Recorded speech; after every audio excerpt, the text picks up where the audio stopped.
Para mitra kaum dangu, wilujeng tepang dangu serang acara matuh dongeng enteng pang beberahmana.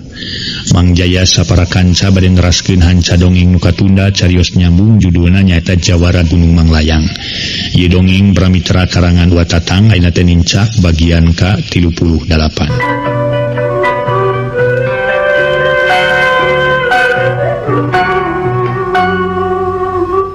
Para mitra sadaya, sakumaha nu kauninya para wargi. Harita si Modin terus nyieun aka tareka maksud jeung tujuan hayang laksana ka Nyimas Lisna.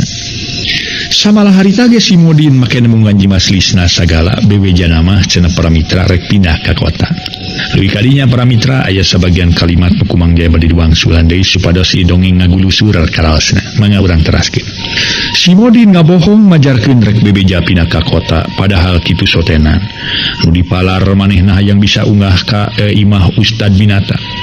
Kutan bade ngalih ka kota Jang Modin, atuh meni asa ngadadak teuing ujang. Saur Ustad Binata percanteneun we kana omongan si Modin. Lumawi itu pun bapa ngadadak tadi teh ngajakan ngalih ka kota. Saurna teh bade ngadon icalan di kota, ari katami-tami abdi bade didamelkeun ku pun bapa ku pun wa di pabrik. Dupi ibu sareng Nyimas Lisna teh acan karulem.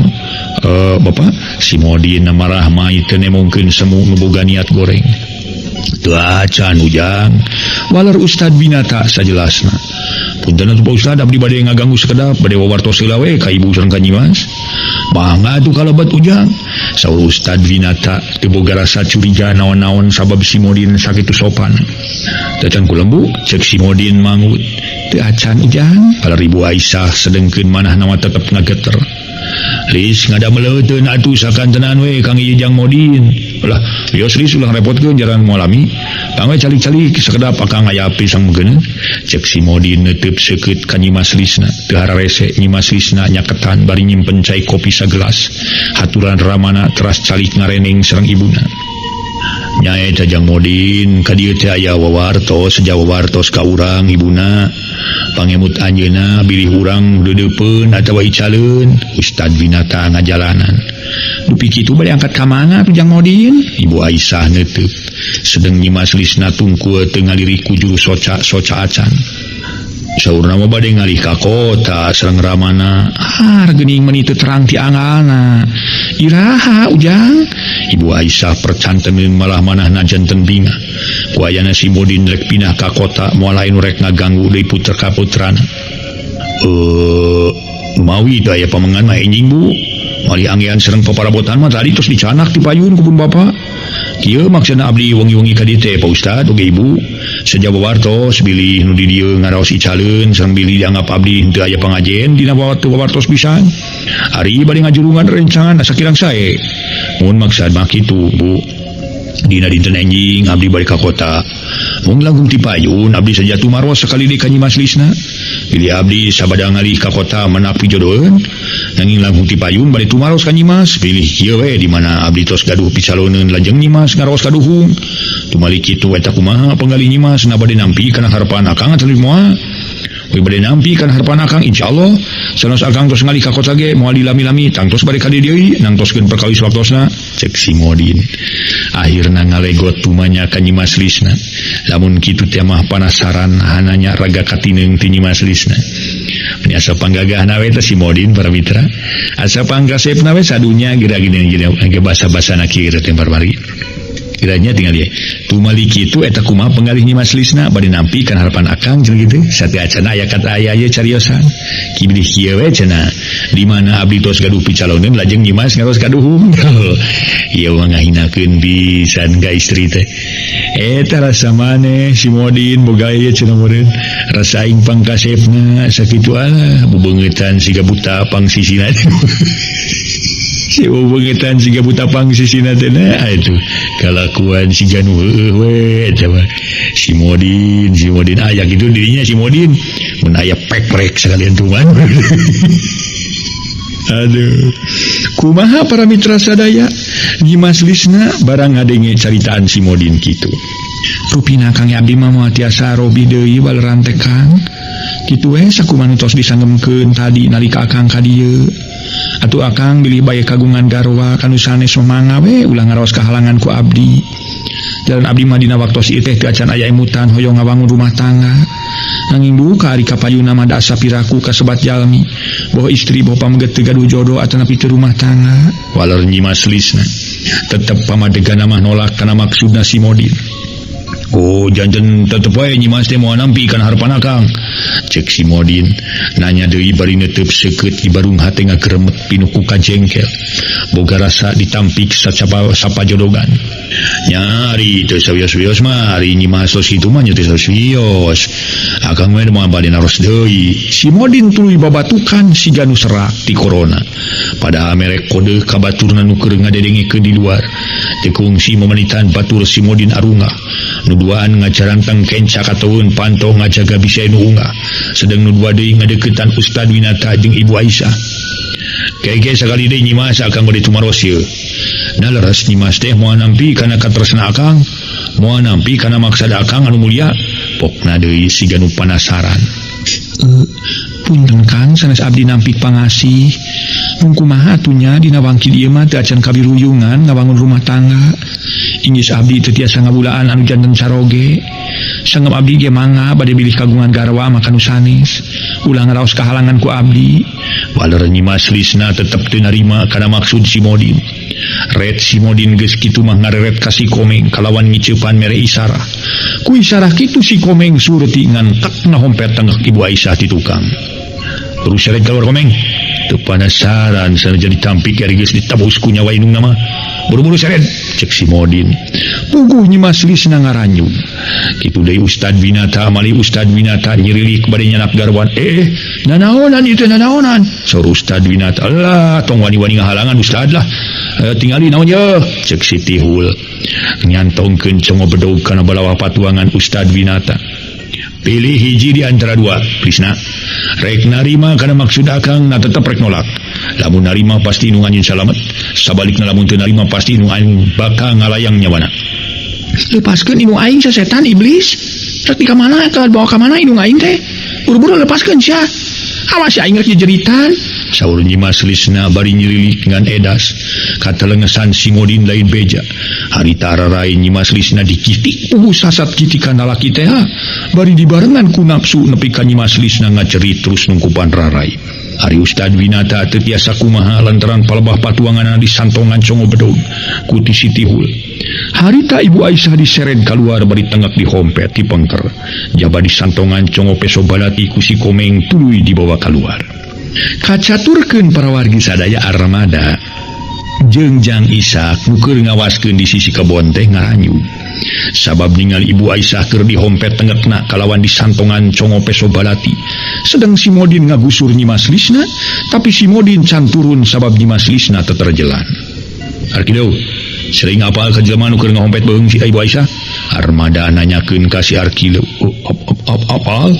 Tema si Arkileu teu pati tatag. Saha eta jelema?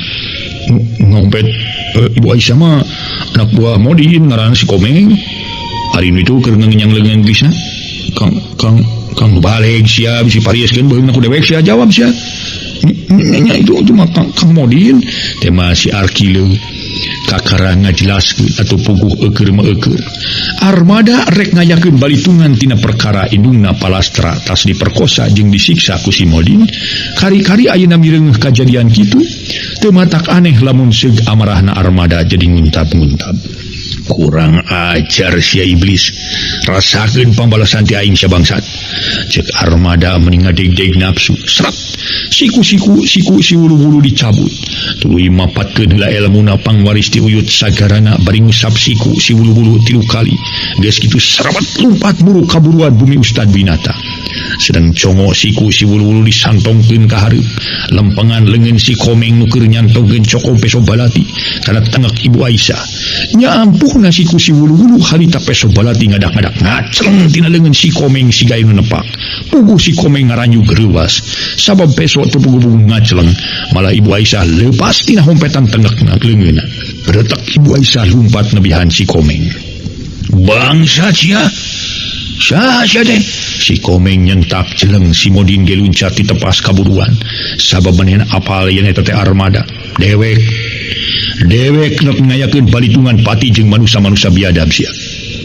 hayo geura madep si Modin lamunnya si lain kasebut jiwa lalaki langit lalang jagat geura ketrukeun ilmu panemu sampai pamake sia geura temrakeun kawani sia geura ebrekeun sampai sia urang pada nyekel sabuk bilang tatu maju si setan armada awong-awongan bari carita ngageter pakatingku nafsu para wargi sadaya Hasan ngajak tarung begalan pati ka si Modin Komeng taruh kadinya bawatok aku iya cek si Modin nitah ka si Komeng nu teu ngalobakeun micin waktu serepet si Komeng ngalugas bedog mending ngagurilap ka sorot ku cahaya bulan mending ngebrak lir ti beurang si Komeng ngagorowok bari seak nyebut-nyebutkeun bedogna ngalayang rek nuar beuheung ngan orokaya armada geges taki-taki dita tadi datang pibah heunteu meni sigana enteng ngeunaker kentak karita ngareundeuk keblos bedog si Komeng ngakeblos ukur nigas hiliwirna angin peuting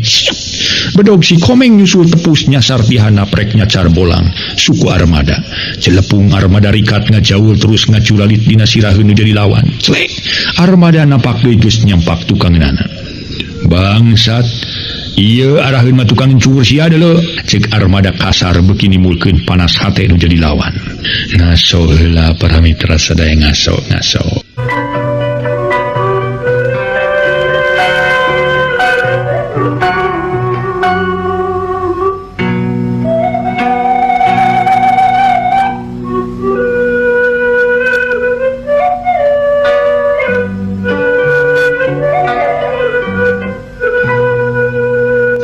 mitra sadaya armada kasar beuki nimulkeun panasna hate nu jadi lawan kilak si Komeng malik atuh ari jeleng teh armada nu rek diburu nami heulaan luncat bari ngaluarkeun sora nu matak rentag suku sabelah nojer ka hareup dayagdag si Komeng ku waktu yang ngadayagdag sabab dicejak dadana armada ngakorowok bari ku ayeuna mah muterkeun awak teu beda ti kolecer hiu cabrot si Komeng ngakuak terus ngacungkel ka tukang dibanting beungeutna ku suku armada waktu si Komeng keur nangkarak bengkang diberik deui maksudna rek ditenyerag dadana ngan orokaya si Komeng cukup rikat kentak ngakurentel ka sisi blek tu dampa suku armada ukur hasil nenjerag taneuh meuni euneur korejat bret suku armada disepak ti tukang curalit blek armada jadi malik ti bebeut nangkarak bengkang si Komeng geus ujug ceuk pikirna pasti jadi lawan beulah tarang modar sia bangsat si Komeng harita para mitra sadaya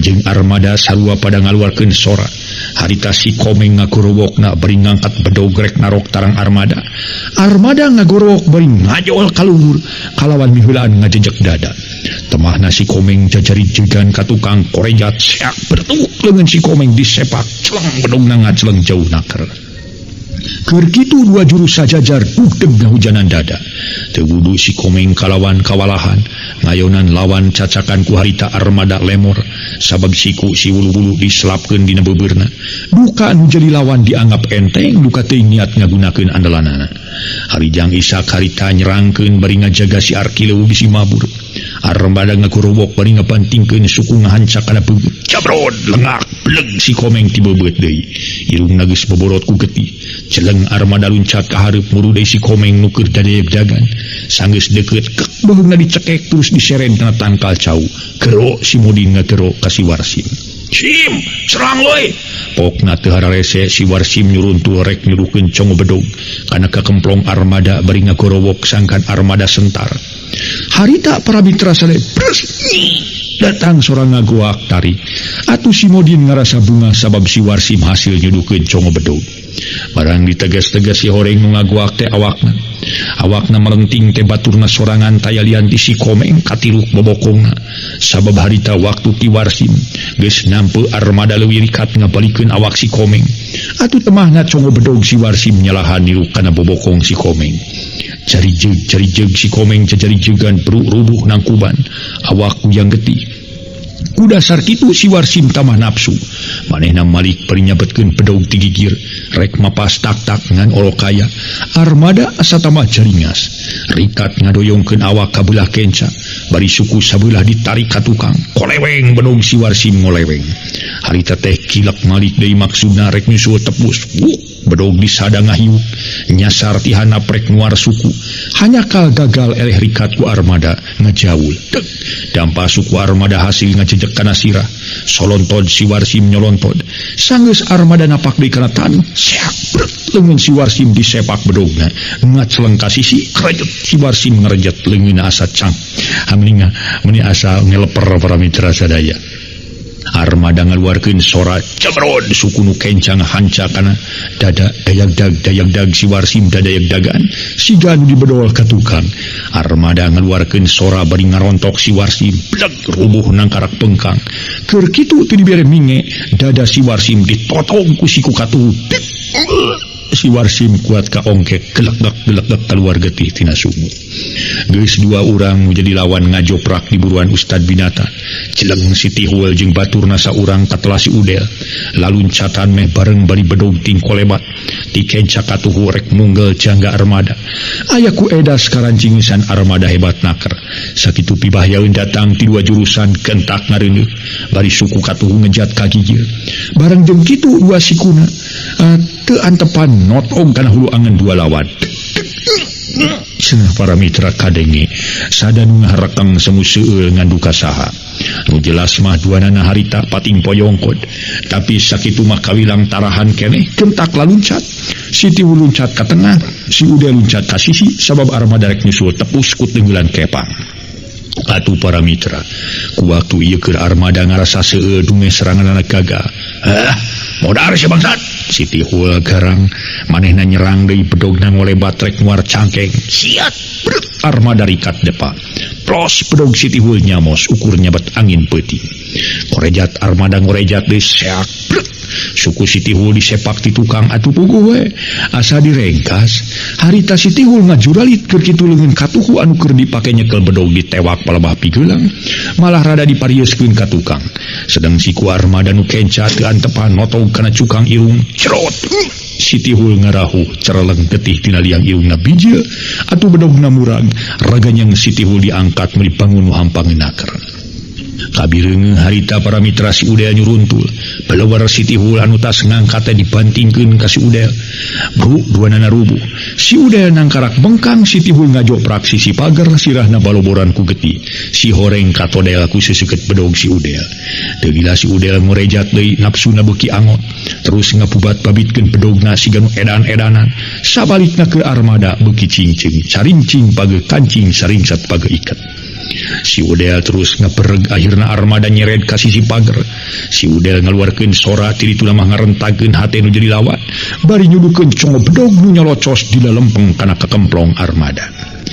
Lain ge armada para mitra nu geus kapatri ku pangarti kasipuh ku ilmu pangaweruh ari kudu beunang sacara kitu bae mah manehna gentak ngajaul terus cucuralita dina siraheunna sirah nu jadi lawan temahna si Udel milepas ngarumpak pagar probot bru si Udel nangkuban tapi si Udel gentak merejat deui sedang armada dina siraheunna keneh puguh we meni asa nginaheuna keur dampa suku armada ngajejek sirah dari deui si Udel kawas nu salaton tuluk dagali deui pugu armada ngajejek narosa naker keur kitu disusul tepus mere tenggelan kepang kuleungeun kenca ngahanca kana puhu ceuli cebrod koloyong si Udel ngoloyong ka beula katuhu anu kabeneran armada nyampak di beula katuhu didinya armada mere tenggelan anu pamungkas cukup hebat sabab dibarengan ku tanaga nu luar biasa rosana. Cebrod dua tenggelan ngahanca kana beungeut jeung kana hulu angen nu nimulkeun si Udel uhoan kadenge ku Jang Ishak masa marukna ngagegero baturna katelah si uho pada mah ongkek solontodan ngaso heula para mitra sadaya ngaso.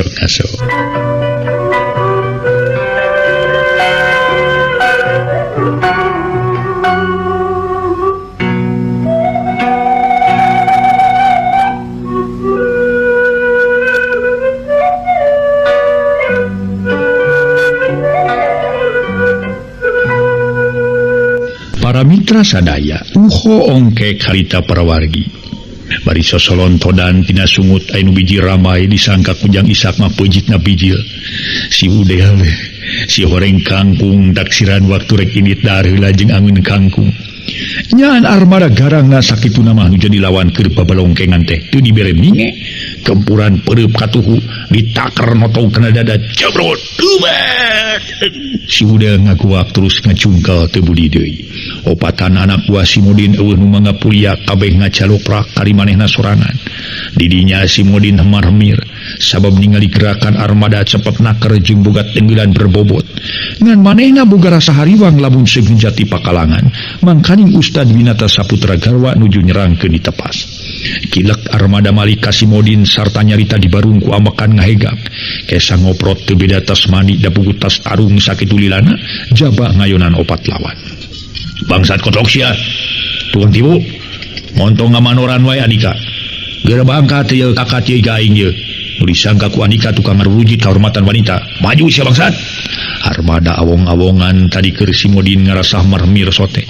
Ari ku ngadenge armada ku buku kitu mah. Bari basa-basa nagariha teu matak jadi aneh hate si Modin jadi ngentam.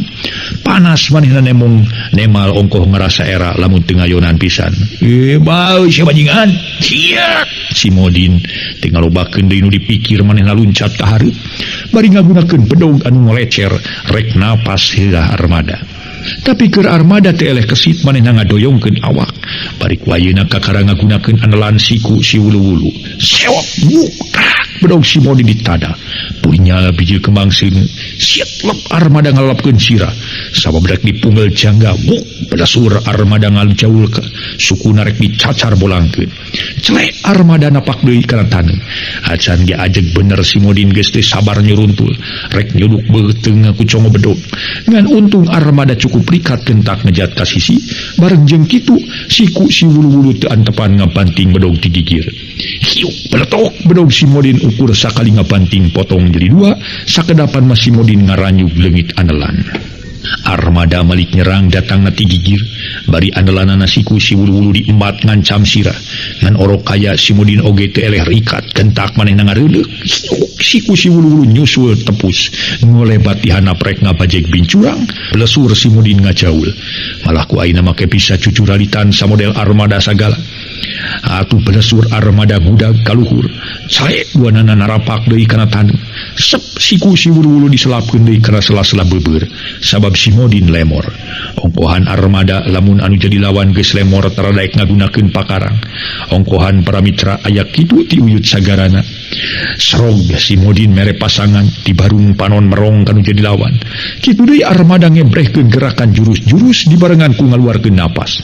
Leungeun paregel babalimbingan mending ngaleper tuluy nyolodor ka hareup siga nu nyeret. Geus kitu si Modin meh bareng silih serang jeung armada siga nu hiber. Duanana pati gorowok ngaluarkeun sora. Cebrod si Modin jeung armada silih gempur dada anu cukup hebat matak ngajadikeun mata si meuteun anu nyaraksian. Curalit duanana cucuralitan. Napak hiji napak duanana kana taneuh. Sedang si Modin siga geus teu sabar sanggeus napak kana taneuh teh kentak nyerang deui. Cebrod dayagdag armada ngadayagdag. Kabeunangan dadana keur kitu si Modin nyusul tepus muterkeun awak. Bari suku nu kenca diangkat. Cebrod keuna kana tarang armada. Cari-cari armada ngacarijeg nyedak kana tangkal huni. Atuh jang Ishak asa teu puguh pikiran sabab ningali kayan armada siga nu ripuh nampa serangan ti si Modin. Sigana teh beuki garang si Modina. Harita armada nyarane kana tangkal huni. Si Modin siga nu acan puas manehna luncat nyerang direk ngajejeg dada. Ngan orok kaya ku waktu armada cukup rikat kentak luncat ka sisi. Cebrod. Dampa suku si Modin ukur hasil nojer kana tangkal huni. Curalit si Modin ngacuralit. Dina siraheun armada bari ngabistelkeun hiji tenggelan kepang maksudna rek ngabanting sirah. Rengkog. Harita armada ngarengkog bari awak rada doyong.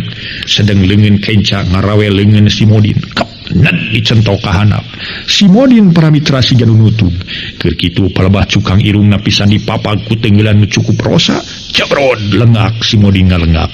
Irungna boborot ku getih. Cebrod dayagdag si Modin dayagdagan.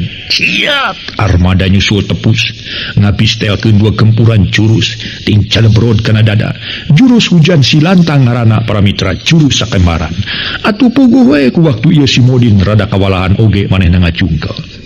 nyaan armada nafsuna si Modin kerenang karak pengkang kene kentak diberi direk ditenyerag dadana ngan oro kaya si Modin rada kuat oge manehna bisa kene micen pibayaeun ku jalan ngagurentelkeun awak kasisi pleg armada ukur hasil nenjerag lemah ku ayeuna si Modin kakara ngagunakeun deui andalanana tayayan rantai sepeda nu tungtungna di babandulan ku beusi kilek armada malik katingali nu jadi lawan keur muter-muter rantai di sadah wak hiuk para mitra irit barat korecer wae si Modin luncat bari ngababukeun rantai buklap armada gentak dongko syak nyas rantai nyusul tepus di handap Cilepung armada ngajauh si garek hiber celek napak deui kana taneuh acan ge ajeg bener si Modin terus ngabereng bari ngapuntang banting rantai ka sisi kagigir ku ayana kitu armada tamah cincing hese rek diarahna ku pihak lawan rantai ngolebat dina siraheun kentak ngareuneuh rantai nyasar dianap kentak ngajauh dibabuk ti kenca ngalegot ka katuhu dibabuk ka katuhu ngalegot ka kenca ngan kitu jeung kitu bae pola armada miceun pibayaeun sabalikna keur si Modin asa tamah garang keur mamanehna nu nyerang geus pugu atuh leuseuhna luar biasa akhirna armada teu burung kabeunangan bobokongna kababuku rantai krayet armada ngarejet terus dimundur ngaso heula para mitra sadaya satu nyerina di babuk rantai atuh para wargi ngaso heula ngaso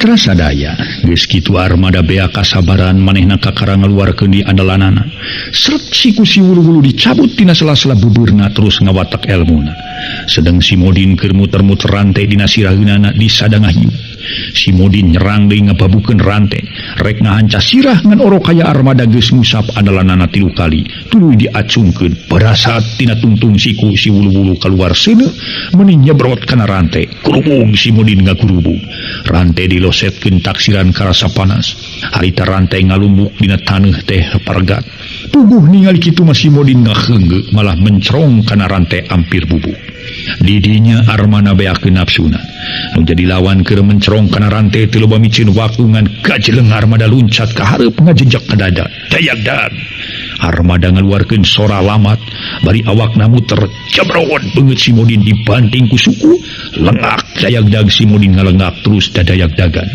keur kitu teu dibere minge 2 pisan gempuran perut nu dibarengan ku tanaga jero ngagempur dadana cebrot si Modin para mitra leungit di temah wadi ku ayeuna kuat ngakuak kelekep tina sungut bijil getih semu hideung jeung lalamaran rigiding awak si Modin diangkat tuluy ditanggeui palebah tongongna pedawar dibabetkeun ka tangkal huni kablung si Modin ngaharekeng awakna nguliat rumpuyuk brunyuh tarang nyuk seruk kana batu nu teu mangkuk 2-3 menit si Modin nepi ka hanteuna ngajoprak kariragana ngan saseret peuting eta manehna kumelenang di alam dunya kojengkang armada ngadeuketan tuluy ngarampak kana beheung si Modin tetela denyut jantungna geus eureun alias geus eueuh nyawaan kulipak awak si Modin dibalikeun panunduanana bareunta sedeng getih mah tina sungutna masih keneh ngalei kaluar semu hideung teu beda ti luah Modin nah atuh andika teh ngadon boga itikad nu nyimpang tina dasar ti kamanusahaan inung dewek diguna sita dirina kalawan disiksa nepi ka akhirna inung dewek na sanasib jeung andika sajabat ti kitu nurutkeun ceuk caritaan anak buah andika nu ngaran si Arkileu andika geus nyieun curang geus rek miceun geugeuh ka dewek majarkeun dewek nyiwat nyimas lisna kalawan kahormatan aku dewek geus beunang tunge eta aya tanda sapu tangan nu dipake nutupan panu nyimas lisna geus dipikeun ka dewek sajabat ti kitu andika ngakukeun ngaran dewek padahal dewek di harita waktu aya kejadian masyarakat di dieu diserang ku rampok dewek harita ngaberi nyimas lisna tumeh katingali anu mawa lamun kitu manyata andika nu nyieun kurang ajar harita andika make tergos nu si Arkileu samalah ayeuna tergosna aya dina sakuan ku si Arkileu udah sareta keur andika ulah boga rasa atau boga anggapan ditamatkeun nyawana ku dewek tapi kudu rumasa jeung tumarima kana amal perbuatan andika kene da tadi gesing saha anu ngarampas seuneu eta nu panasna ceuk armada geger dengan jeroeun dadana bari ngusap panon Simodin reup panonna peureum red armada ngareret ka batur-baturna Simodin ngopatan nu geus pasoleng kerah nganduka kumaha geus korban acana sabab armada teu disampeurkeun ku armada silik geus kitu majang Ishak nyampeurkeun ka armada bari nungtun si Arkileu nu can dibuka tali ringkusanana pok jang Ishak nanya bari ngareret kana layon Simodin. Waktosna see para wargi sadaya.